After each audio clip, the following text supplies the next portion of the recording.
Assalamualaikum warahmatullahi wabarakatuh. Kembali lagi dengan saya Wulan Citra Steningsi dari kelas A12. Pada kesempatan kali ini kita akan memaparkan tentang keterampilan bertanya lanjut. Nah, sering kita temui pertanyaan mengapa perlu melakukan keterampilan bertanya lanjut. Maka keterampilan bertanya lanjut itu sebenarnya bermanfaat untuk mengembangkan kemampuan siswa. Nah, yang pertama, siswa dapat mengatasi masalah. Kedua, siswa mampu berpikir kritis dan tajam. Lalu terakhir, siswa bisa mengembangkan ide-idenya. Selanjutnya, keterampilan bertanya dibagi menjadi dua, yaitu keterampilan bertanya dasar dan keterampilan bertanya lanjut. Nah, keterampilan bertanya dasar dan bertanya lanjut adalah komponen-komponen keterampilan bertanya yang berbeda. Tetapi pada prinsipnya keterampilan bertanya dasar dan lanjut sama saja. Selanjutnya ada komponen keterampilan bertanya lanjut. Komponen bertanya lanjut sama dengan bertanya dasar, namun ada beberapa penambahan, yaitu satu, pertanyaan yang memperhatikan tingkat kognitif atau berdasarkan taksonomi Bloom. Dan yang kedua, memperhatikan urutan pertanyaan. Yang ketiga, menggunakan pertanyaan melacak. Dan yang keempat, meningkatkan interaksi antar siswa.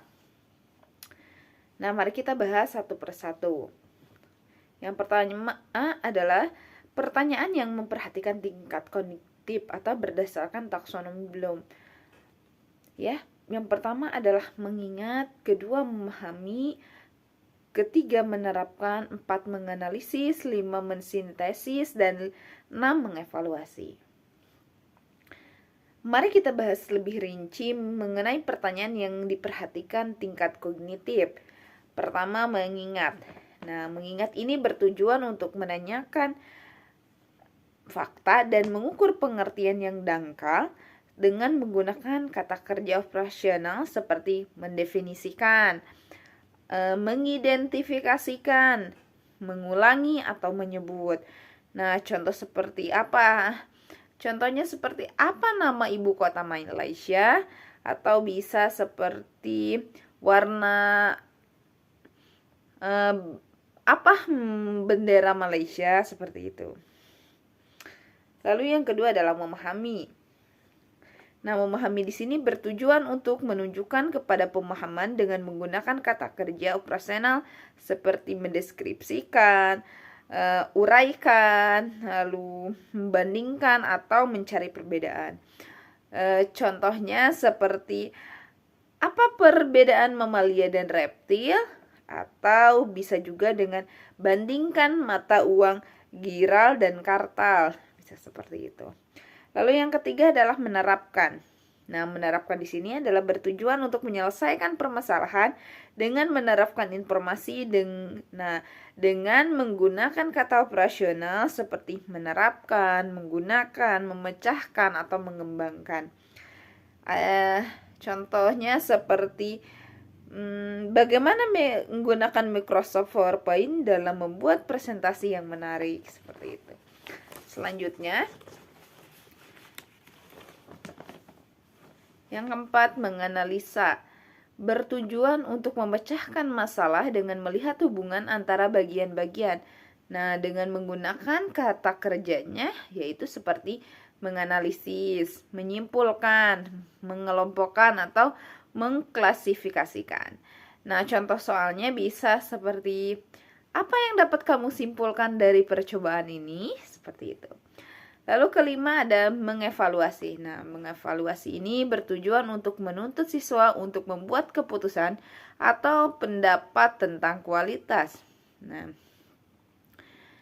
biasanya menggunakan kata kerja operasional seperti menyetujui, memutuskan, berargumentasi, atau memberi pendapat. Adapun contoh soalnya yaitu seperti, menurut kamu, benarkah pelajaran IPA itu terlalu sukar? Seperti itu. Lalu yang keenam adalah mensintesis atau menciptakan. Nah, yang terakhir ini adalah bertujuan untuk menekankan pada proses membuat atau membentuk sesuatu. Nah, biasanya dengan kata kerja operasionalnya seperti menghasilkan, menulis, atau mengkonsentrasikan, membuat, atau mendesain. Contohnya seperti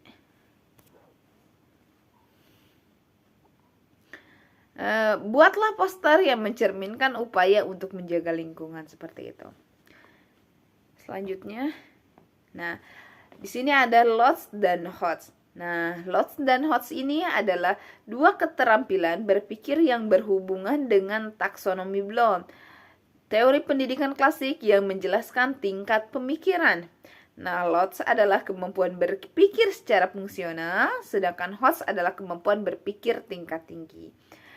Nah, bagian-bagian pada HOTS itu yaitu membuat, mengevaluasi, dan menganalisis. Sedangkan pada LOTS yaitu menerapkan, memahami, mengingat.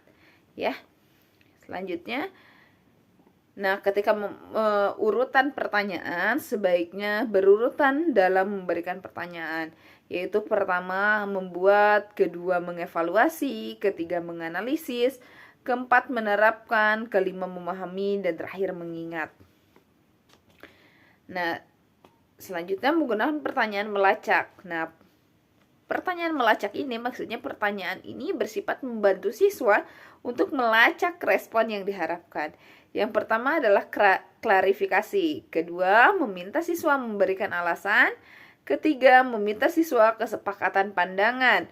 Keempat, meminta siswa ketepatan jawaban. Kelima, meminta siswa jawaban yang relevan. Yang keenam, meminta siswa untuk memberikan contoh. Dan yang terakhir, meminta siswa jawaban yang kompleks. Lalu meningkatkan interaksi antar siswa. Nah, di sini meminimalis peran guru namun menekan pada interaksi antara siswa. Bisa seperti membuat tugas kelompok dan lain sebagainya. Nah, setelah kita bahas tentang keterampilan bertanya ini, maka dapat disimpulkan bahwa keterampilan bertanya dasar dan lanjutan ini adalah keterampilan bertanya yang digunakan dalam proses pembelajaran. Keterampilan bertanya dasar merupakan pertanyaan awal yang berfungsi untuk meminta penjelasan atau keterangan. Sementara itu, keterampilan bertanya lanjut adalah kelanjutan dari keterampilan bertanya dasar. Nah, keterampilan bertanya yang diterapkan dengan baik dapat meningkatkan partisipasi siswa dan mengembangkan kemampuan berpikir mereka. Mungkin itu saja yang bisa saya paparkan, kurang lebihnya mohon maaf. Wabillahi taufiq wal hidayah. Wassalamualaikum warahmatullahi wabarakatuh. Terima kasih.